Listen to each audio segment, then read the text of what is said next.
লাল পতাকা নিয়ে মিছিল, আঙুল করা হচ্ছে মমতা বন্দ্যোপাধ্যায়ের দিকে যে মমতা বন্দ্যোপাধ্যায় নাকি নাটক করছেন, মমতা বন্দ্যোপাধ্যায় নাকি এই ঘটনায় দোষী, মমতা বন্দ্যোপাধ্যায় চাই।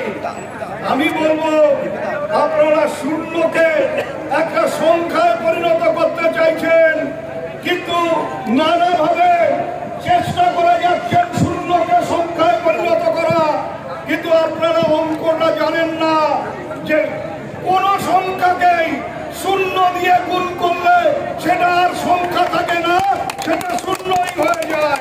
তাই আপনারা যতই চেষ্টা করুন কোন সংখ্যা তৈরি করতে পারবেন না শূন্য দিয়ে গুণ করে। আমার বক্তব্য এই ঘটনায় যারা মমতা বন্দ্যোপাধ্যায়ের দিকে আঙুল তুলছেন, নোংরা ভাষায় সোশ্যাল মিডিয়ায় মমতা বন্দ্যোপাধ্যায়কে গালাগালি করছেন, যারা আঙুল তুলে মমতা বন্দ্যোপাধ্যায়ের পদত্যাগ চাইছে, সেই আঙুলগুলোকে চিহ্নিত করে সেই আঙুলগুলোকেও ভেঙে দেওয়ার বন্দোবস্ত করতে হবে।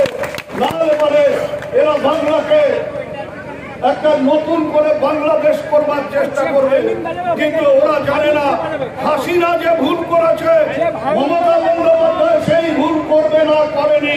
তাই আরজি করে ওইভাবে ভাঙচুর করার পরেও পুলিশ কিন্তু গুলি চালায়নি।